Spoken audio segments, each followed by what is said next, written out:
Hayward Podworks. 100 shows, one vision. Today, let's talk about Bitcoin. Doug and Geneva talk about Bitcoin through and through. Our sources explain it all. For more information on upcoming shows or to suggest shows, email brianhayward2026@gmail.com. And now let's get into our show. Hayward Podworks is vision, deep dives into any topic. Welcome to the Deep Dive.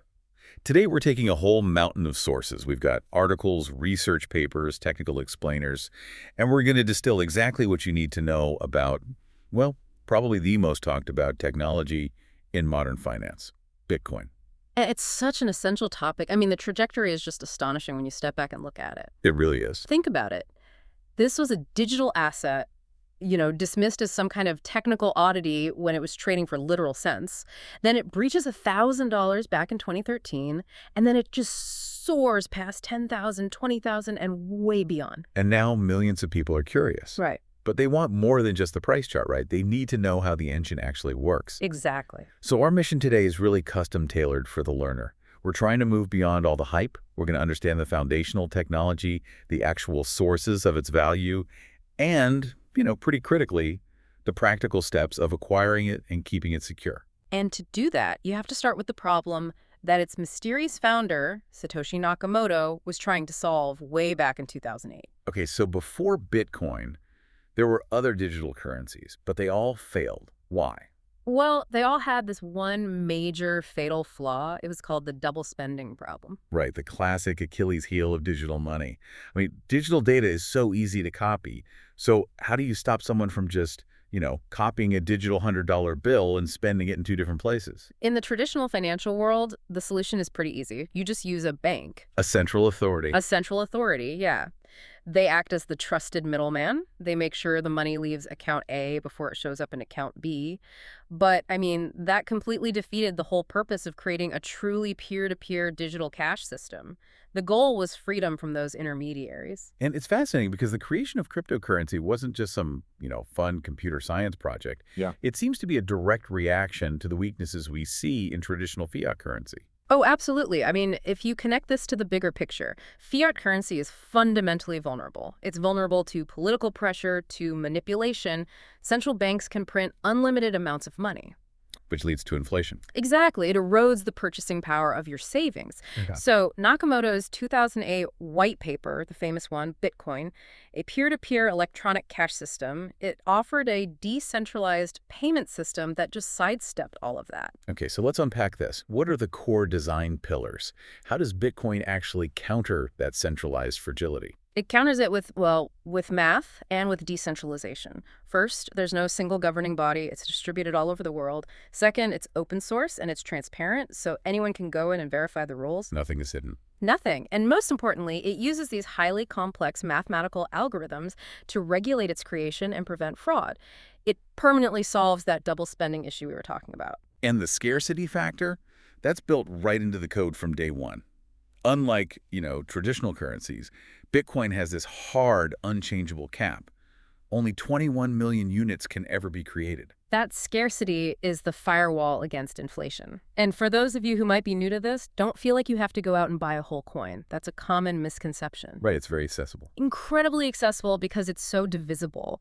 The smallest unit is called a Satoshi, and that represents 1/100 millionth of a Bitcoin. You can start with just a few dollars. That makes the entry point very, very low. Mm. Okay, let's get into the mechanics because the technology itself is what creates this whole trustless environment.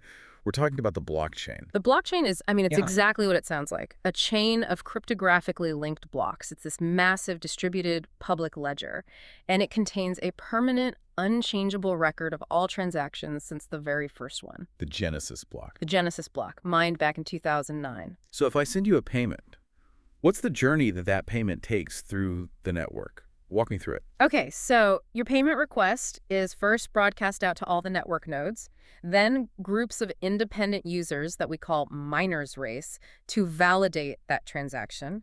They use these incredibly powerful computers to solve known mathematical algorithms. And that's the proof of work part we hear about. That is the proof of work. Once it's validated, your transaction gets batched with a bunch of others into a new block of data, and then that block is cryptographically sealed and attached to the end of the existing chain. And at that point, the payment is permanent. It's irreversible. This is such a crucial point for anyone listening. Uh-huh. Because of that whole validation process, Bitcoin isn't instantaneous like swiping a credit card. Our sources say the whole thing takes roughly 10 to 45 minutes to fully finalize. Right. And that time lag often raises a pretty critical question, which is, doesn't that make it kind of useless as an everyday currency? Yeah, it does seem slow compared to what we're used to. How do the sources address that? Well, they explain that the speed is a trade-off. You're trading convenience for security and finality. You get absolute, irreversible security without needing a middleman. So for a huge international transfer or a big purchase, 10 minutes is actually incredibly fast compared to a traditional wire transfer, which could take days and cost a ton in fees. Exactly. It's a different use case. That makes sense.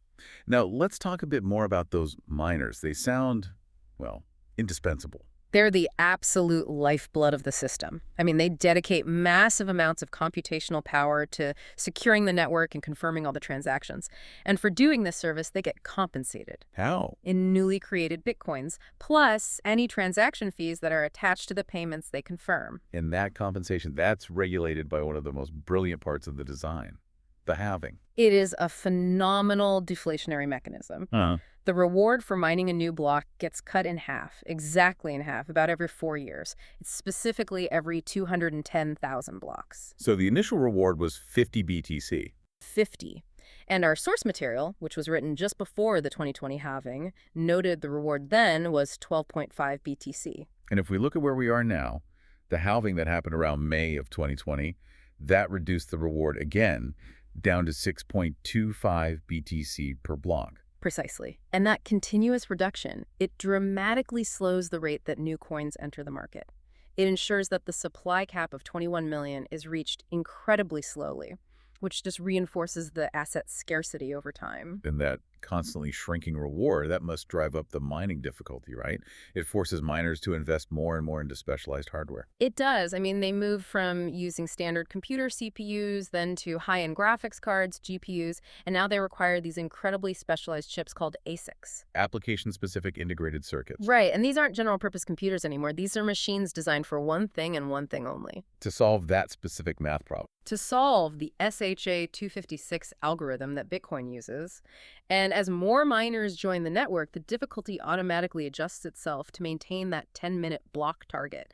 The investment in power and electricity is just substantial. So we're talking about machines that literally have one single job, and they consume enough power to run a small town. That sounds like the 21st century equivalent of, I don't know, a massive gold dredge. It's a perfect analogy, and because that barrier to entry is so high now, most individual miners, they have to join mining pools. They pool their processing power, their hash rate, to even have a realistic chance of finding a block and then splitting the reward. Okay, so we've established the math, the miners, the immense electricity bill. But I think the biggest question for most people is always why? Why is this decentralized network of mathematical proof actually worth money? Well, Bitcoin's value is fundamentally derived from its utility and its scarcity, which is a really powerful difference when you compare it to fiat currency, whose value is just decreed by government mandate. So let's break down utility first. The primary benefit is getting rid of the costly middleman. Right. It allows for true peer-to-peer transactions. You've cut out the banks, the financial authorities completely. This bypasses all the bureaucracy and saves you on those hefty fees, especially for cross-border transfers. And portability. Oh, the portability is huge.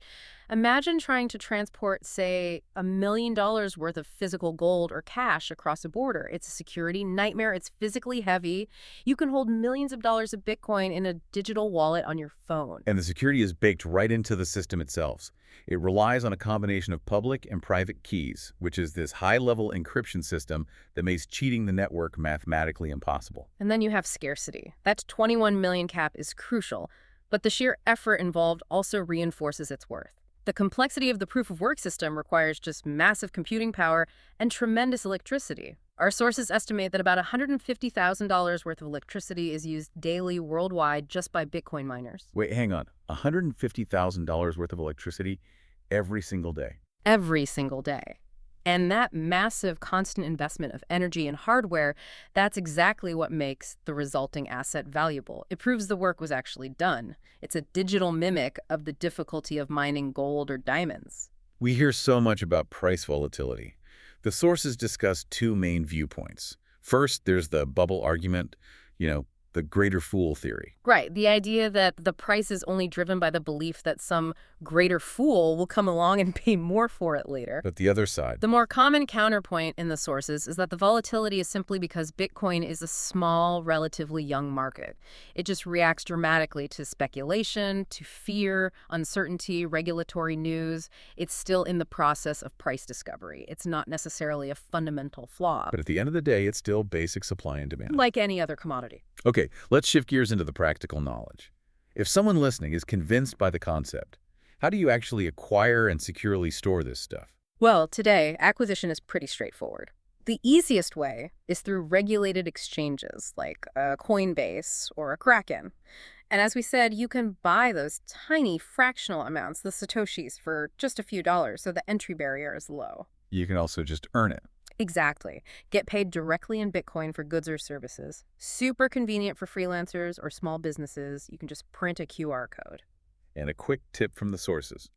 They caution against those microtask sites, the Bitcoin faucets. They might give away tiny fractions of a coin, but they're often just a major time drain for almost no reward. A very good point.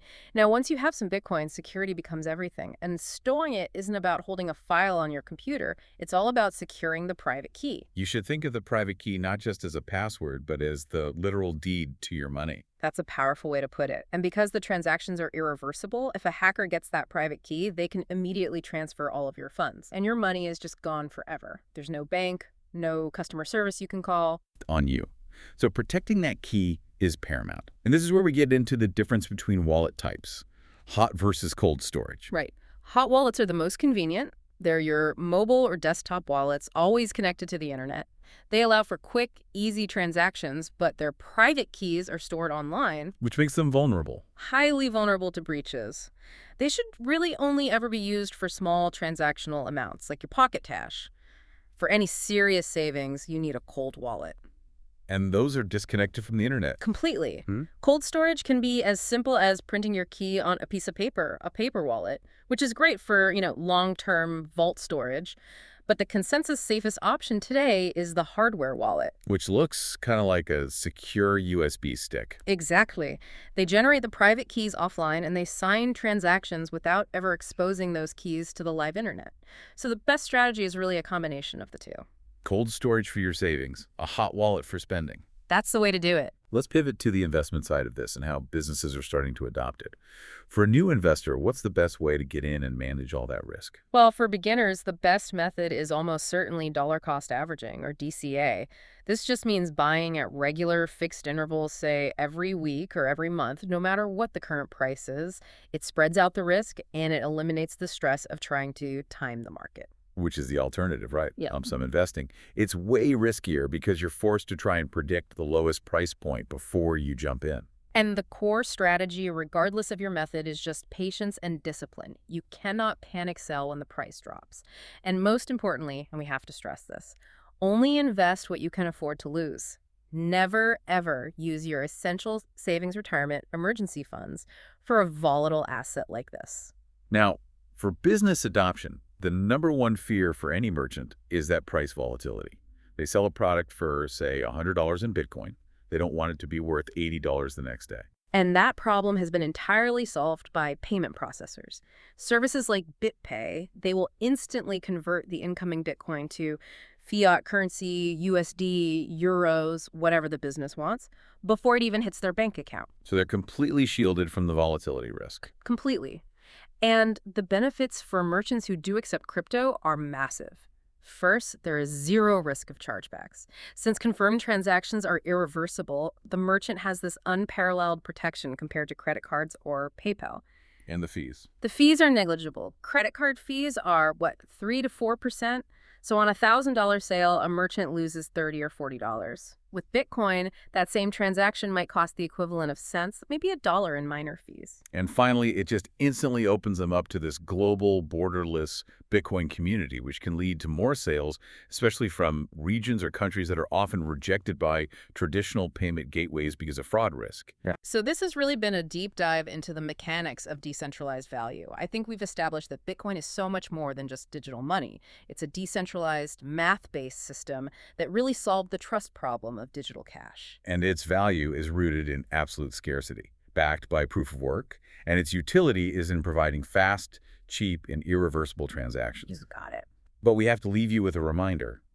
While the underlying blockchain technology itself is incredibly sound, virtually incorruptible, the ecosystem around it is unfortunately rife with scams, fake exchanges, phishing campaigns, Ponzi schemes.